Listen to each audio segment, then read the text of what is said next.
GT3 machinery and so many mouth-watering cars represented. Look at them. Raffaele Marciano, last year he was oh so dominant. He was quickest in qualifying. He won the qualification race and he won the final race on Grand Prix day. He starts off on pole position today for the qualification race in a BMW. Last year in a Mercedes, this year in a BMW. And superb yesterday with a 2:15, 2:16, 2:15.509 around the gear circuit. That is a car on the second row of the grid. And we say so many beautiful cars are represented here at Macau, and really just incredible to launch the huge power of this GT3 machinery under the confines with the barriers and the walls of the gear circuit here at Macau. A real test for this car, for these cars around the gear circuit of Macau. As we look down on it with the BMW safety car lined up right at the front of the field, you realise just how well populated this is, not just by GT3 machinery, but also by the various teams and all of the representatives of the sponsors. Quite a lot of Instagram reels are being prepared down there on the grid as well, as the world's press line up on the grid as well. Now, David Addison is going to be down there to hopefully get a word with a few of the drivers before we get this race underway. But the way the timetable has worked today has been very, very quick. Let's get down to David Addison, who will get the chance to really sample the feelings of the drivers with David. Hello everybody, welcome to the Macau Grand Prix grid and welcome to the grid for the qualifying race for the FIA GT World Cup. Now, it is a mega grid this. If you go through the who's who of GT3 racing, probably every name that's behind me will be on it because it really is just outstanding. And this, the first race of the two of the weekend, the result of which determines the grid for tomorrow's main race. Now, before we get into the race itself, let's go and have a walk and see who we can find. I would do this to my cameraman, wouldn't I? I'd take him one way and then find a driver the other. We need to start with the man that won last year's race, and it's Raffaele Marciano, who was a Mercedes star last year, now in BMW, and Lalo, nothing's changed. You're still on pole position. Thoughts ahead of the race? Yeah, let's see. I mean, yesterday was a strange quality, let's say, but I mean, at the end was the same for everyone. So we did a good job. Yeah. So I mean, I'm happy to be on pole. We know how much it matters there, but yeah, today, you know, it's for nothing. So we just have to try to finish the same position, and then the big fight will be tomorrow for sure. You're in the right place. You've got this lovely long fast section ahead of you where the car can stretch its legs. The road is open and fast. It's a case of staying ahead there because up the mountain section it's so narrow.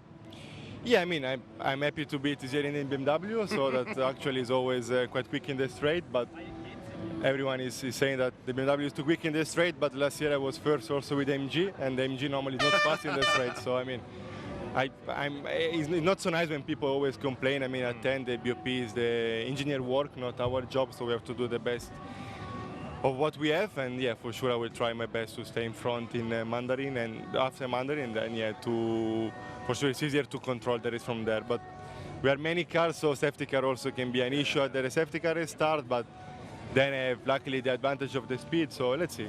Raffaele, good luck. Let's keep walking around the grid, because if we go to the other side of the front row, we might be able to find Dries van Thor, who has fled from his car for a moment, possibly drivers getting into the shade. So let's go further up the grid. What's that? 5 minutes, so it's going to be rather quick this, to see if we can very, very rapidly grab Mauro Engel, Sprint Cup champion in GT World Challenge Europe. Mauro, this is the ultimate sprint race, isn't it? Absolutely, yeah. Thoughts? You going to be able to get past these two BMs? It'll be tough with their top speed, but we'll give it a try. Excellent, we'll better let you get in the car because the 5-minute border's gone. That means the grid is almost ready to be cleared. Now, this first of the two races then is going to be an absolute star race, no question about it, because you've got some absolutely top drivers jumping into the cars. We've heard from Raffaele Marciano. Dries van Thor is another one. Vincent Vos, the team principal of WRT, we'll talk to instead. Vincent, great place for Dries to be starting this. Yeah, well, it's only the qualifying race, so let's see where we are after the first lap, and let's build up from there. What are the strengths of the BMW around here? Where is it really good and why is it so good? I mean, yeah, it's very good, let's say, in the first and second sector. Okay. And then we are struggling a little bit in the more twisty part, but yeah, it's a good compromise, I would say. It's a car which was quick here last year, seems to be again there, but as we know, we did not see much yesterday. Okay, 2 BMWs on the front row, 2 different teams. Is this going to be a fight between the 2, or is this all about BMW? I hope it's also 2 factory BMW drivers in the car. That's the right answer. Vincent, good luck. Vincent Vos, the man behind Team WRT that operates that car on the front row of the grid. Right, I better get off the grid. I've got a commentary box to stand in. It is nearly time to go racing at Macau. David, thank you very much. Absolutely worth it. Super work down on the grid. Great to hear from Raffaele Marciello.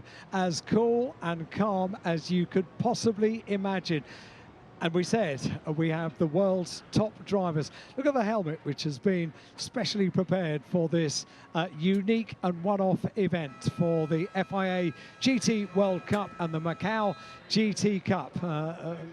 Raffaele Marciello, very proud to show that helmet design off on the various social media channels in the run-up to this weekend. And this is the first race that we've got over the course of this weekend for the GT cars. GT3 machinery, I know, has grown and grown and grown here at Macau over the years, and with very good reason. The world's top drivers all competing around this hugely demanding circuit at Macau. And as we've now had the 3-minute board, David will make his way back up to the commentary box. And look at the designs on the cars that are unique for this weekend. Dries Van Tours, who we just heard from the team boss of Dries's team, WRT, and the design on that car unique to the Macau weekend. Looking at Raffaele Marciello inside the car, strapped in, ready to go. Opportunity to get the last few wafts of fresh air into the car. It's a hot day here at Macau as the teams wheel the tyre trolleys back into the paddock and pit lane, leaving just the drivers and the members of the team directly involved in the starting of this race. Antonio Fiocco lines up in 4th place on the grid, and then we go back to Mauro Engel, who we have heard from down on the grid with David just a couple of moments ago. He has won here at Macau in the Macau GT Cup, first in 2014 and 2022, and first in the GT World Cup in 2015. Sheldon van der Linde, a former DTM champion, with a wave for the cameras, gets himself ready for the start of this race, lines up 6th on the grid in his BMW, and that is a view of the GT3 machinery. Very colourful, very unique to this event here at Macau, and that is how the grid will line up. Raffaele Marciello, just heard from him, carries the number 1, won here at Macau last year alongside Dries Van Tour. The BMWs on the front row of the grid. Mercedes and Mauro Engel alongside the 83 Ferrari of Antonio Fiocco on the next row of the grid. Augusto Farfus in a BMW. He has won the GT element of the Macau weekend here in previous years and did so in incredibly fine style. And Sheldon van der Linde lines up alongside on the grid. Huffing and puffing, David has arrived back in the commentary box, but superb to hear from Raffaele Marciello and Mauro Engel down there on the grid. The reason it was superb to hear from them, they are as cool and as calm as you can possibly imagine. The crowds are expectant, and you can have a couple of moments, David, to get your breath back, because I know it's a long way back up to the commentary box. It's not so much that, it's just longer when you're slaloming past thousands of people, it feels like, who have all come out here into the sunshine. Green flag lap underway. I bet you're pleased you've done a couple of laps of the circuit over the last couple of days to get yourself ready for this, because this is one of the highlights of the Macau Grand Prix weekend. GT3 machinery around the confines of the streets of Macau is something very much, David, to savour. I didn't believe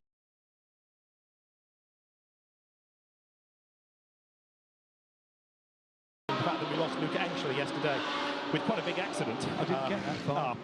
We lost Luca Angeli yesterday after quite a big accident, sad to say. And the car, well, what's left of the car has been certainly put into crates. That's a very badly damaged machine indeed, but the rest of the grid is good to go. Had quite a surreal moment this morning out running. I've got about 1.5 kilometres away from our hotel, which is near turn 2, and there are all these containers just by the side of the road. And because yesterday it was dark, today was daylight, I had a look, and one was Craft Bamboo Racing, one was Yaffa Motorsport from the touring cars, and that's where they're all stacked. You found where they live until this weekend. Found the extra paddock. Yes, exactly. When they get the chance to get out of the box and to really show what these cars can do. They are supreme GT cars, GT3 cars, representing so many manufacturers, the very pinnacle. And while we talk about the pinnacle, there is a man that has absolutely made his name here in Macau, not just in GT3 machinery, but also in single-seaters, taking the crown in the Macau Grand Prix. Edo Mortara, and it's fantastic to watch when you see Edo at the wheel of the car around the streets of Macau, because the absolute complete concentration. The thing I've noticed in previous years, watching Edo at the wheel, he barely blinks. Yes. Around the circuit here in Macau, he barely blinks. Yes, there was Mirko Bortolotti, Lamborghini factory driver, who was much the same, and we ended up changing him to Mirko Blinkerlotti, because when he finally did blink, got to slow down, I sort of went for it. It's going to be a mega race, this, and so much of it will depend on the run down towards the first corner. You heard Raffaele Marciello touching on it with me down on the grid, because after you get to Lisboa, the road narrows. I mean, it doesn't look that bad, but these are big, wide, beefy cars, and anything that's good on the first couple of sectors of the lap then has the advantage over the mountain part of the track, if you like, because it is so narrow. Though it's going to be a rolling start as well, so the cars will get themselves into the 2x2 formation. Pirelli tyres, everybody runs on. GT3 Racing, with the rule set that we operate, created by Stefan Rattel, the SRO Motorsports Group founder and Chief Executive Officer, and it has been a massive success story. There's something like estimated between 1,500 and 1,800 GT3 cars still around and still racing as well in either contemporary or historical club level events. It has been just mind-blowingly good, and you're about to see why, because the cars are all driven by star drivers. They are all looking fantastic because of their liveries. And more than anything, on a grid of different shapes and sizes, different brands and different colours, you are about to enjoy a symphony of outstanding noise. And let that begin as they come out of the R-bend. The pace car peels into the pit lane, the lights change.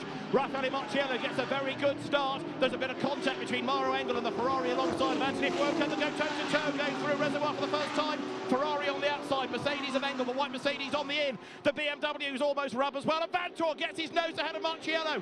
This could well turn out to be for the race win, and Shelton van der Linde fifth, trying to buy into it as well as they go down towards this bar. Vantor in the lead. Up the inside goes Farfus, up the inside goes Engel. He gets a face full of Fuoco in the Ferrari, who manages to block him out, but it is going to be Dries van Thor who has managed to hang on, but he goes deep into this bar. He's got a little bit wide-eyed fear. Who is going to come out the other side of all of that? It's Marciello who's gone through. Raffaele Marciello leads. Commitment at the start of the race. We promised you excitement, and we've had it already. Dries van Thor got the best on the run down to Lisboa, going a little bit wide, we presume, and allowing Raffaele Marciello to take back the place that he will feel he earns into Lisboa, having qualified on the front row and pole position for this first race. Just a qualifying race. Looking back from Marciello's BMW at Dries van Thor. Wow, wow, and again, wow. And you could see there the Macau experience of Raffaele Marciello, couldn't you? Say, come on, Dries, you can have a go, because you ain't going to break in time. And you could see the gap open up on the inside, and he ducked back through. So now, Raffaele Marciello leads the way, but a really good first lap by Antonio Fuoco to get himself up past Mauro Engel. Mauro is another Macau maestro, but he's stuck back in there. Fourth place, Farfus is fifth, Van der Linde is sixth. And then in seventh place, Laurens Van Thor. Van Thor, the elder brother of Dries. But now, look, Raffaele Marciello getting away a little bit.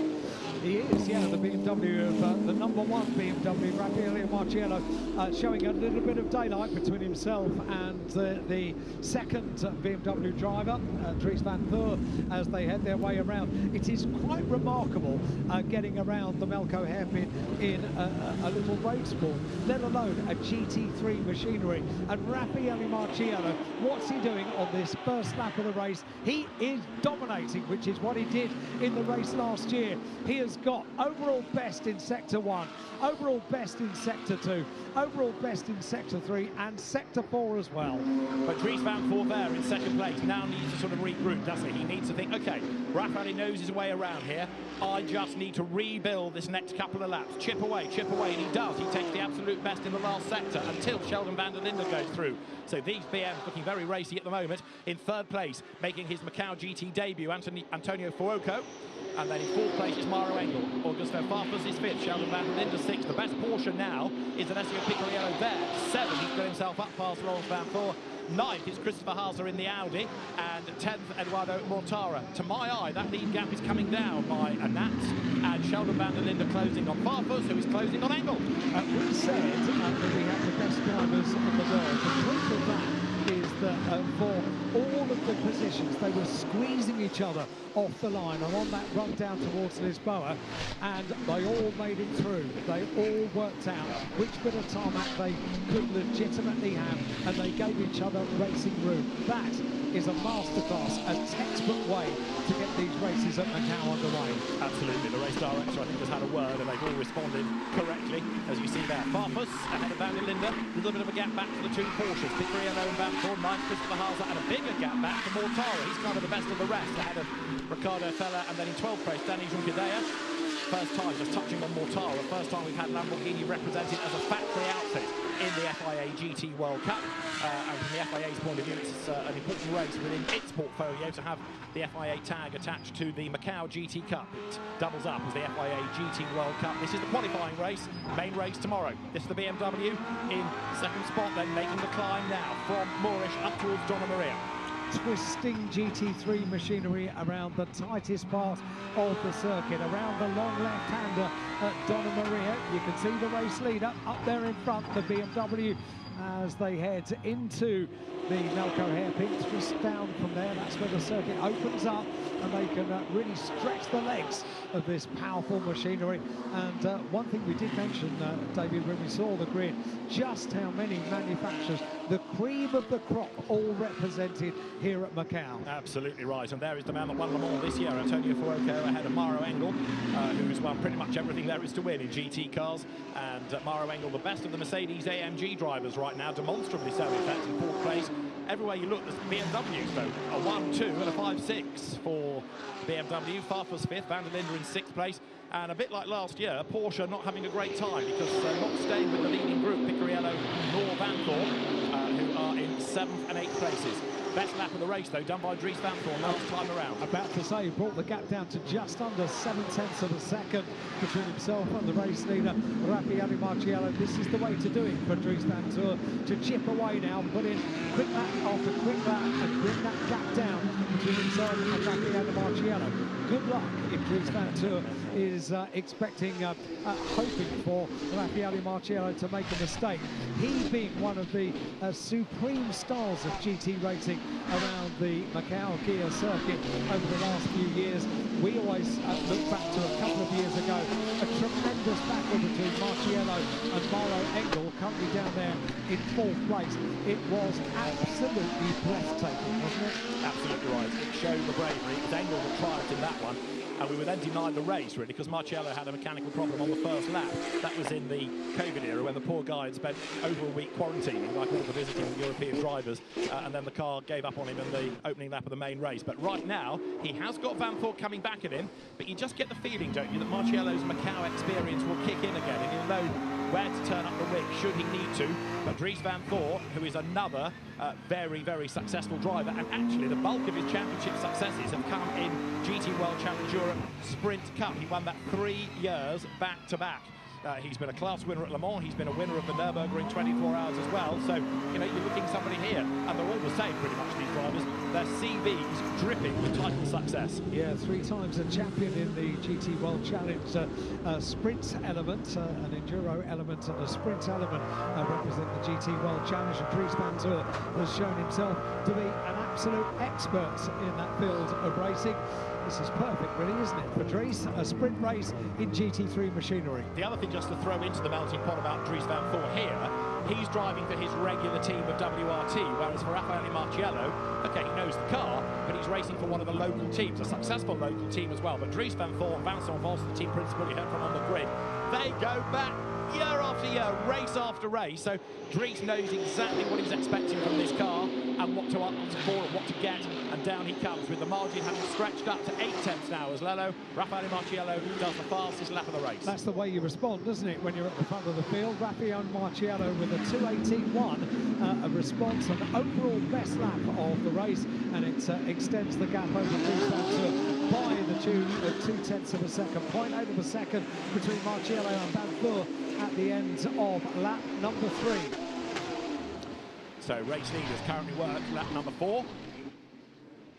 Replay of the start. Have a look at Van Voor, really good getaway. Now look at Fuoco and Engel, they touched, and also Christopher Hauser, and it was Ricardo Feller up the inside. He got crowded out as well in the other rowdy. But this was where Van Voor was mega brave, and he got round the outside, just going down towards Mandarin. That takes commitment. Fuoco up the inside of Engel. Van der Linde tried to follow through, didn't he, in the red and blue BMW, but then he was mugged by Farfus. Engel got blocked out by Fuoco. Now keep your eye on Van Voor. He's got the lead, but he's not got the right line, and he braked just slightly too late. Look at his line compared to Marciello's. Might only have been half a car's width wide, but it was enough. And I reckon there would have been a fairly limited gap between that car and the barrier as they went around Lisboa. That was, yeah, quite a moment for Dries van Voor, I reckon, as the rest of the field safely made their way through. It was very busy behind them, wasn't it? Yeah, it was rather, yes. Yeah, just a little bit too close, but the great news is that they all got through, and we are now being treated to a race that can actually get into some kind of flow, and that's maybe something that everyone here at Macau over the last couple of days has been hoping for, because we've had wet, tricky surfaces, and in fact on day one we were a little bit worried about the BMWs. They weren't faring awfully well on day one when it was wet, when it was greasy, when it was slippy, but when it really counted yesterday on a drier circuit, the BMWs were able to show exactly what they could do. Lock out the front row, that's what they did. And a new fastest lap briefly done by Fuoco, now done by Van der Linde, illustrating what BMWs can do. Lead gap 9/10 of a second, and Mauro Engel in the hitherto dominant Mercedes AMG is in danger of losing a place, isn't he? Because another driver like Mauro, who has won the FIA GT World Cup, Augusto Farfus is right there behind him, and so Fuoco third is getting away. Now can that Ferrari do anything at all about those ahead? Last time Fuoco lapped quicker, and if he can shake off Engel, who's a bit busy fending off Farfus and Van der Linde, that might just go in favour of Fuoco. Fastest lap of the race has now gone to Augusto Farfus. He has won the GT World Cup, the FIA GT World Cup here at Macau as well, and he's currently down there in 5th place with Sheldon Van der Linde just behind, who looks to be putting in a pacey lap this time. He's got overall best in Sector 1 as Sheldon, a former DTM champion is Sheldon Van der Linde. Augusto Farfus with the overall best lap of the race, a 2:17.7. Down the hit cam towards us then as you look at Mauro Engel running in 4th place, getting away on that part of the track from Farfus, and that brings him nearer to Fuoco, but the Ferrari did lap quicker than both the leading BMWs last time around. So if Engel starts to have to defend that 4th place, it does help Antonio Fuoco, but when he's not, the Ferrari is kind of in no man's land. It sort of falls away from the BMWs, but he's just quick enough to keep the Mercedes AMG at bay. Talking of which, I mentioned pre-race Jules Gounon reporting his car was okay. Maybe not quite so, because Jules is still stuck in 22nd place. He's not been able to get himself up a position at all, and that's a bit of a surprise given that it's his 2nd visit, and he is here for a different team this year and with a bit more experience, but still the troubles seem to be there for Jules Gounon, and he's lost about 5 seconds to the traffic ahead, so maybe it's still a legacy of the damage yesterday. So disappointing for a driver that is so able in a GT3 car, not able to shine, not able to show exactly what he can do for the 2nd year running here at Macau. Such a shame. It is, but Macau pace doesn't translate everywhere, and the other way around. As you see Fuoco then, Le Mans winner ahead of Mauro Engel, this year's GT World Challenge Europe Sprint Cup champion with Lucas Auer. And as they go across the timing line, new fastest lap done by Marciello. Tyres are getting all nice and hot, the fuel load is getting nice and low, so the car's getting quicker as the race wears on, and he's now over a 2nd clear of Van Voor, who could argue, well, you know, I'll still be on the front row for tomorrow's race. I'll have another go for the race lead. But there is a bit of pride at stake here, and Raffaele Marciello wants to go to bed tonight knowing he's a winner yet again on the streets of Macau. This is such good news. This is how you do it. So we can get into a groove in this race. We've got 5 laps complete. The world's best GT drivers are giving the crowd what they want, and that is to see wheel-to-wheel racing right the way down the order. Here's a great example. Heading into, we've got a Lamborghini, and that is the Lamborghini of Eduardo Mortara. He is a rock star here in Macau. He can't walk from point A to point B without young people, old people, middle-aged people wanting a photograph, wanting a moment with Eduardo Mortara, who has stood on the top step of the podium in GTs and in single-seaters here at Macau. He is a legend around Macau, and he is giving the crowd exactly what they want. Good close racing. And he's busy battling with Ricardo Feller, who was last year's Sprint Cup champion in GT World Challenge Europe, the German GT champion to boot as well, the ADAC GT Championship. Right, what's going on lower down? Because Thomas Preining's Porsche 15th, Laurin Heinrich, who had an off in qualifying, 17th, and Adley Fong in the Kuromi Rabbit liveried Audi. He is also a bit mired in the traffic in 19th place. Looking at Fuoco 3rd and Engel 4th, Ferrari versus Mercedes AMG, coming down to the Malco hairpin on this 6th lap in this 12-lap race. And as they turn through the corner, 5th and 6th BMW, 7th and 8th Porsche, Picciarello ahead of Banfor. Here's 9th, that's Christopher Haase. Get back 10th, that's Mortara. 11th, the Audi is Ricardo Feller. In 12th place, Danny Juncadeo, the yellow Ferrari, Yippee 13th. Then Ralph Aarons, blue and white Mercedes. 14th, Thomas Preining. 15th, Daniel Serra, the black Porsche. Laurin Heinrich, then Matteo Cairoli, then Adley Fong in the Kuromi Audi. Then Leo Yi, and there's a big wait before James Yu arrives, and then Jules Gounon after him. That was your top 20 at Melco. There are your leaders at the end of the lap. Leaders coming up to complete 6 laps. 6 laps in the book now for Raffaele Marciello with a 1.2 second advantage over Dries Van Tour. 2 BMWs at the front of the field, and then the Ferrari of Antonio Fuoco. And if you win the Le Mans 24-hour race, you are pretty good. In 3rd place, Ferrari, and that's good to see here at Macau. Great to see a Ferrari right up at the sharp end. And again, that being quicker than the BMWs ahead last time. Fuoco means fire, doesn't it? Well, he's well ignited now as he goes after Banfor and Marciello. And this is the view heading down towards Lisboa. You can see the barriers on the right. There's a corner somewhere, and you kind of have to guess where it is, because all of a sudden, there, look, the barriers just recede on the right-hand side, and that's where you aim the car. Blind corner. Armco barriers either side of you, and now the climb up San Francisco. This is Mortara's view. You're 10th at the moment. Enjoy the noise as you go on board with Eduardo Mortara.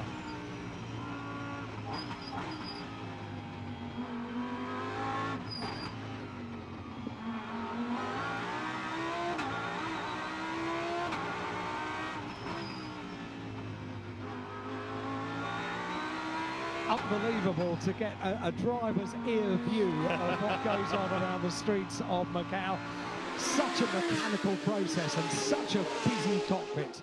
But there you've got somebody, a master at work, as you made the point, winner in GT, winner in F3 for the Grand Prix here. So if anybody knows what they're doing around this lap, it is him. This car being run by Vincenzo Sospiri Racing, and it's perhaps unfair to really judge him this year because he's in a new brand and a new team operating it around here. So there's quite a learning curve going on compared to some of the other brands and teams that have been here for season after season. But Eduardo Mortara trying to make some more progress at the start of tomorrow's race, which will be the main FIA GT World Cup race itself. Down to Melco hairpin now.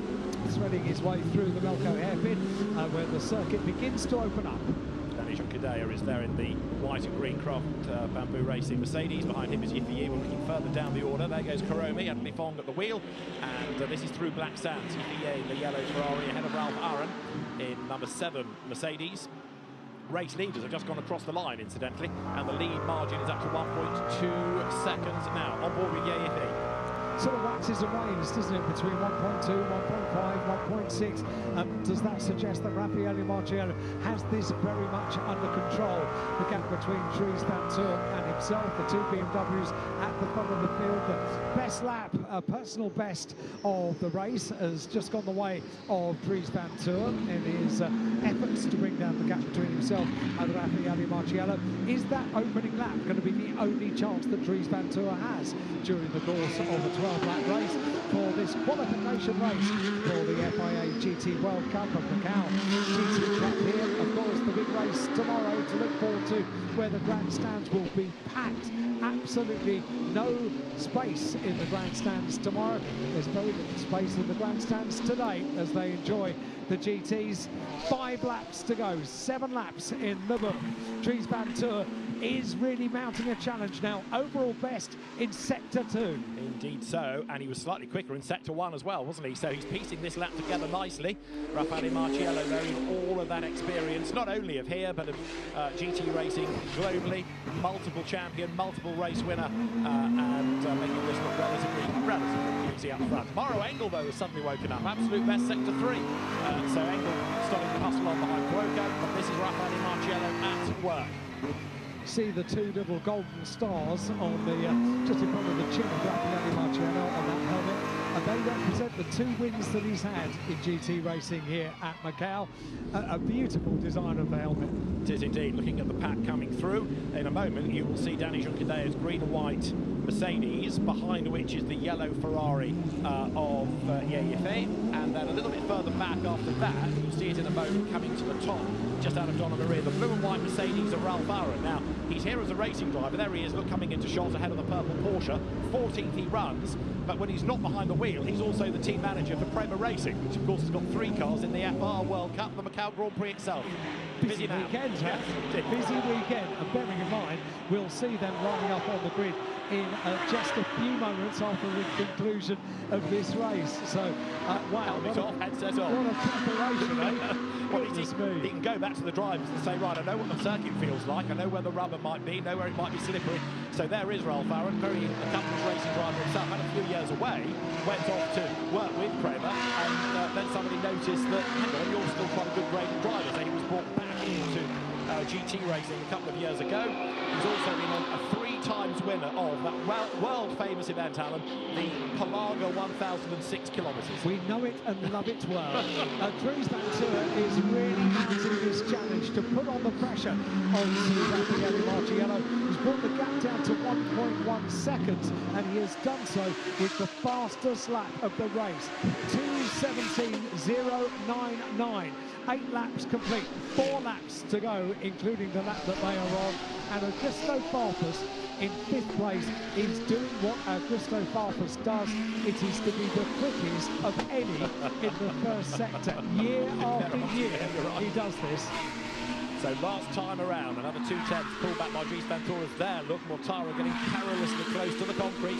Ricardo Feller right up behind it. The Audi R8, of course, it's a similar platform on which the Lamborghini comes from. It's a venerable car now, the R8. It's the LMS GT3 Evo 2. It has moved on from its introduction a good decade plus ago. But Audi Sport's commitment these days is being limited because of the Formula 1 concentration. But Ricardo Feller and Christopher Haase, who are here still on the factory payroll and still able to deliver, still very, very quick drivers indeed.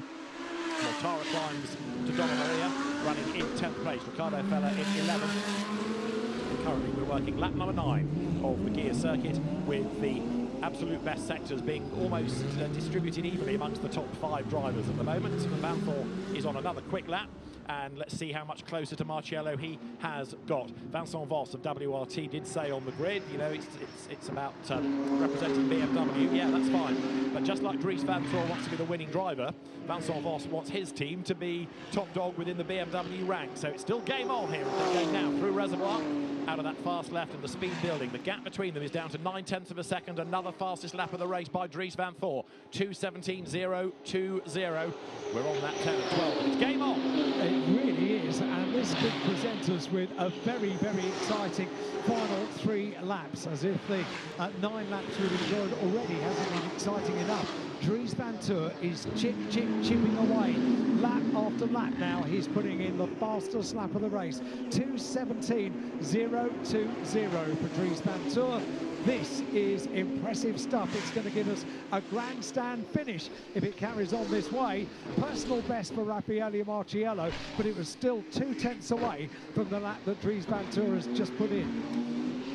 But we were saying in the course of qualifying what a laid-back character Raffaele Marciello can be, and he's quite at ease to say at the end of it to Dries Vanthoor, you know, that fastest lap, you know, all that pushing, I still won, I'm still the winner. You only have to win by 1,000th of a second as long as you win. and that is uppermost in his mind. Such a character, isn't he? There are so many characters in motorsport around the world, and none so much as in GT racing. And Raffaele Marciello is one of them. Huge character, always as cool and as calm as you could possibly ask for. But Dries van Toor, he's not taking this line down. He's in second. He's brought the gap down to less than a second at the end of lap number 9. At the end of this lap, there will be only 2 laps to go. And Lawrence Van Voort, who is down in 8th in the second of the Porsches, has also just done an absolute best sector 3. So out of nowhere, the Porsche suddenly responds. The leader's concertinaing a little bit, and actually it's not just Dries van Voort, is it? It's also Antonio Fuoco, who is looking a little bit closer. Okay, last lap he wasn't quite so rapid, but he did get away from Engel by 4/10 of a second, and there is that gap. So Raffaele Marciello will be on the radio to the team. The team will be giving him the information that he needs about the number of laps to go, about the gap over Dries van Voort. And they all know that really he's getting through this. Yes, you want a good grid position for tomorrow, but you also need the car in one piece. And out of the Arben, up towards the timing line, comes Raffaele Marciello. He goes through now. The BMW booms past the pits. Another lap boxed off. The gap is up again to just over a second. These 3-litre turbo BMWs, the M4 GT3s, ahead of the 2.9 turbo 6-cylinder Ferrari.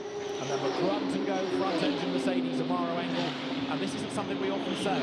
The Mercedes dropping back. They've been the dominant brand, Mercedes AMG, for the last few years. But right now, it's very much advantage to BMW. It is, and I'll say it again as well, a great time for Ferrari in a podium position at the hands of Antonio Fuoco in 3rd place. We've concentrated on this battle for the lead of the race, and rightly so. But the Ferrari doing well here at Macau is super stuff. Maro Engel, meanwhile, he is such a great driver around the streets of Macau. He's also one of those cool and calm characters. When you spoke to him on the grid, smiling, beaming, he does it throughout the weekend here at Macau. And I know I bang on about it, but he is the most Australian of Germans. He had a couple of years in V8 supercars, and boy, can you tell, because he's still got that Aussie twang in his accent, and he's got all of that Australian showmanship that the touring car drivers have to play to the cameras. He's a cracking guy. Now, here, Marciello and Van Voort still running close together. It's about 1 second, that margin between them. Dries van Voort trying to edge a little bit closer. Let's see the cars coming up the hill. And Marciello goes into Donna Maria now. Let's have a replay here. Now this, have a look at Marciello. This is coming out of Black Sands. And look, lots of tyre marks on the ground. He's so quick out of the right-hander of Fisherman's. That's where he's able to steal that march over Van Voort. And if you're putting rubber on the road there, just by acceleration, you're trying. You are absolutely trying, as indeed the complete field have, because we have 10 laps complete this lap and 1 more to go in the qualification race for the Macau GT Cup and FIA GT World Cup as well. And Raffaele Marciello for BMW leads Dries van Toor for BMW. They come up towards the line, are about to go onto their final lap, and look how close they are, down to 7/10 of a second. Dries van Toor, another fastest lap of the race. Grandstand, stand by. Last lap, BMW looking for more Macau honours. Of course, it's been a successful round in the Macau GT Cup, successful too over the many years of the gear race. But right now, it is Marciello from Van Voort. The gap was only 7/10 when they came over the line. Down towards Lisboa they come. Van Voort is going to be close by the end of the lap. He's not going to be able to have a go, I don't think, unless Marciello makes a rare mistake. Fuoco in 3rd, and Maro Engel has dropped back now to the best part of half a second away. 5th is Sparta, 6th is Van der Linde, and there might be a change here because Mortara has got Ricardo Fella right up behind him. Down towards Lisboa they come. Audi on the outside. Mortara says, look, I've got a waxwork of me in the museum. I'm Mr. Macau. Know your place. You stay behind. I've got a waxwork. Have you? Yeah, exactly. No, stay where you are. There you go. You're 11.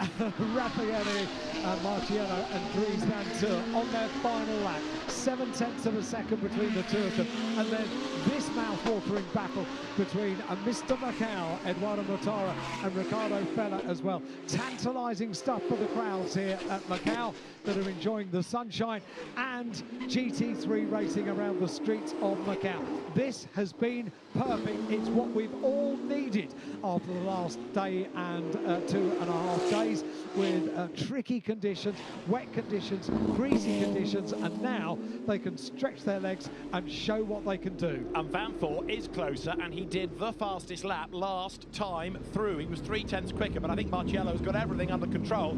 It is going to be close. It's going to be a great photo finish for BMW, isn't it, with the two cars in the same shot.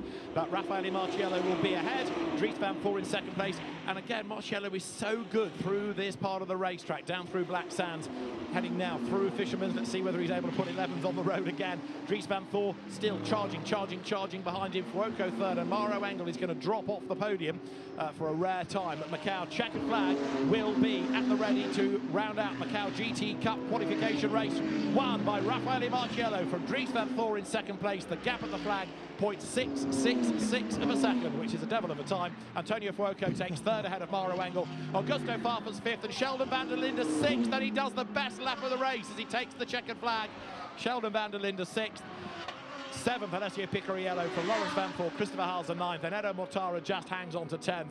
And we got through without a yellow, without a safety car. You've just witnessed the world's best GT racers on one of the world's great tracks. Doing what they do, absolutely supreme. I didn't dare say that, but we got all the way to the end of the race. We saw the checkered flag.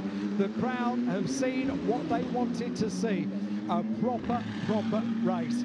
Let's get on board and see what happened at the start of the race that set this up for victory around the streets of Macau. There's Dries Vanthor looking back from Raffaele Marciello. Dries Vanthor was quick off the line, goes to the outside. This is the run down towards Lisboa, and this is what's really set up the rest of the race. Fuoco through on the inside of Engel, but he goes wide. So Engel tried to have a go at him. Up the inside of both, tried to go Farfus. Sheldon van der Linde was looking for a way through, but this is Marciello's view. Now we're going to see what Vanthor did wrong. And look, he just brakes ever so slightly late. Is there a gap? Is there a gap? Side by side, look, on the run to San Francisco. And that is how you do it. Two respectful GT drivers, but Marciello had track position on the inside. Job done. A masterclass in how to give racing room and respect. Absolutely supreme. Wow, we're lucky. What a drive, hey? So, Raffaele Marciello triumphs again, but a really interesting race, a fascinating battle between those two BMW drivers. But you've seen, and Alan's made the point already, how it can be done around the streets of Macau, because we didn't have the carnage that other categories have had over the course of the weekend. Maybe the message is getting through. He's got number one on the car, and he has been number one consecutively now for a long time. The quickest in qualifying last year.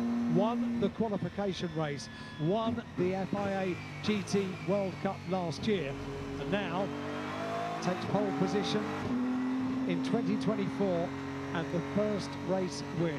Raffaele Marciello, that's a lucky helmet he's wearing, and he will be as cool and as calm as you can imagine when he gets out on the car. There are lots of drivers over the course of the history of motorsport that can claim that I should have been a Grand Prix driver, and Tom Christensen is a very obvious one. But bearing in mind that just over a decade ago, Raffaele was the FIA Formula 3 European champion. He was tipped to be going to Ferrari maybe to do more than just test drive. It never quite clicked for him in single-seaters. Instead, he has won largely for Mercedes-AMG. This is first year for BMW. Championship after championship, race after race. Sports car racing has been lucky to have him in a sense, but just wonder what might have been in single-seaters. Dries Vanthor came likewise from single-seaters, had a couple of years of Formula Renault into GT racing. And Antonio Fuoco, the same, Formula Renault champion, Formula 3 race winner, and then sports car racing came unlocking, GT3 and hypercar. And all of those top three not only represent BMW or Ferrari within GT3 ranks, but in world endurance in hypercar regulations as well. So the adaptability, you're not just talking going from single-seaters to GT cars in your career, but going from one feel of car, one type of aero, one weekend to a different the next. Super result for BMW, super result for Ferrari as well here at the gear circuit at Macau. They had one job really. It was to take the fight to Mercedes, and I think they have both done exactly that. The lead Mercedes off the podium. Mauro Engel in fourth place, Augusto Farfus in fifth place, and Sheldon van der Linde completes the top 6. BMW came, saw and conquered at Macau. What will happen tomorrow for the privilege of holding high the FIA GT World Cup? Well, it's going to be down to the start, isn't it? But of course, Dries van Voor showed intent, showed what he can do, but it was that tiny little slip down at Lisboa, and that will haunt Dries overnight, and it's going to be in his mind tomorrow as well. But well done, he says to Raffaele Marciello. The next thing that Dries needs to do is just have a saunter through the paddock and go and say to his big brother, I was second, where were you then? Oh, only ninth, was it? Oh, okay. I'm going to the podium. Back soon. So well done, Dries van Voor, second place. Could you take my phone and take a couple of pictures? Would you mind? Yes, because you're not busy. It's the first time that we think that both of the Van Voors have been at Macau, and that's good to see. Although Dries won't be thinking too much about that at the moment, he will be thinking about the job that they have done today for BMW. It's a super day for BMW. Yesterday was as well. They locked out the front row of the grid, and now they lock out the top 2 places on the podium. Super stuff for Raffaele Marciello. I said he'd be cool and calm and relaxed, didn't I?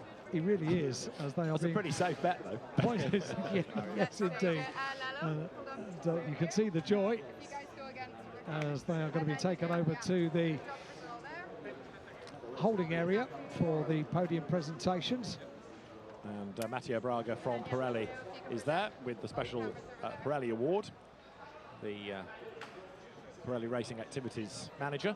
So although there are trophies for the podium, Pirelli with the Dragon Trophy, giving that to Raffaele Marciello. So nice touch from Pirelli to help to support the event, and another one for the trophy cabinet for Raffaele Marciello. So as the drivers make their way to the podium, in the background Laurent Granville, the race coordinator, getting everybody to where they should be, and we can see Raffaele Marciello the winner by 0.6 of a second from Dries van Voor, and Antonio Fuoco third, Mauro Engel fourth from Augusto Farfus and Sheldon van der Linde, Alessio Picariello seventh ahead of Lawrence van Voor, then Christopher Haase with Edo Mortara in 10th place.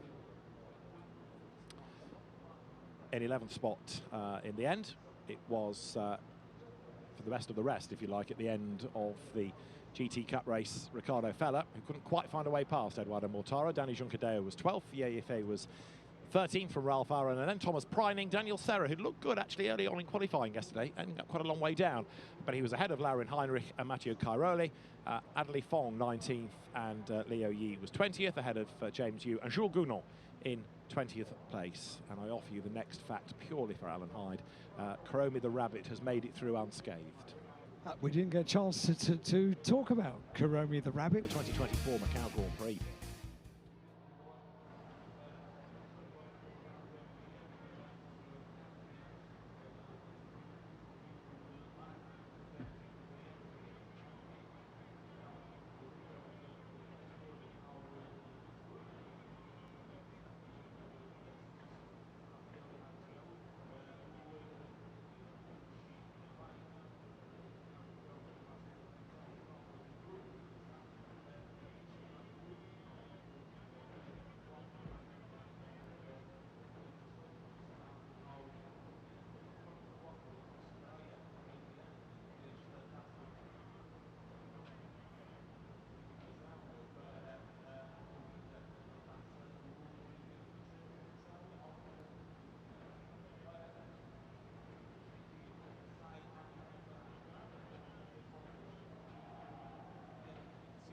Uma prova que vai então ter Rafael.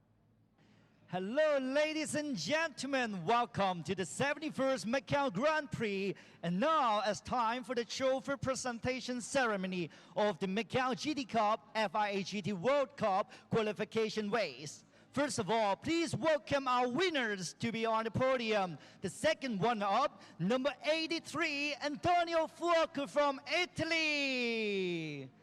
Welcome. And our first runner-up, number 32, Dries van Voor from Belgium.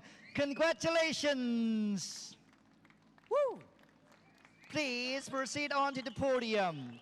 And last but not least, our winner, number 1, Raffaele Marciello from Switzerland. Congratulations. And now, may we invite our presenters. First, please welcome Ms. Frederica Falk, Senior Vice President of Global Marketing of MGM, to present the laurel and trophy to our second runner-up, please. To number 83, Antonio Fuoco from Italy. And now, please welcome Dr. Iwan Dici, Senior Vice President of Hospitality of MGM, to present the laurel and trophy to our first runner-up, number 32, Dries van Tol. Congratulations. And we would like to invite Mr. Han Tian, Executive Vice President of Strategic Marketing of MGM, to present the laurel and trophy to our winner, number 1, with Adam Marcello. Congratulations. And now, let's take a good photo. May I invite our guests together at the center of the stage? Yes, please. And let's take a good photo for this special and glory moment. Let's look at our camera. Wow, what a moment. Congratulations and thank you, our guests. With our winners, please remain on stage. Please remain. Yes, and now it's time for our quick interview. May I invite Chris? I'll pass the time for you, please. Thanks very much. We'll start with Antonia. Antonia, well done. Welcome to Macau. How was that? You had a lightning start. Looked like you were very much on the limit through the first 2 turns. Yeah, I mean, it was a good start. As you said, quite on the limit with the Maro, but everything went well. At the end in Macau, you need to risk the first couple of corners, so it was okay. So now we try to do our best tomorrow on the main race.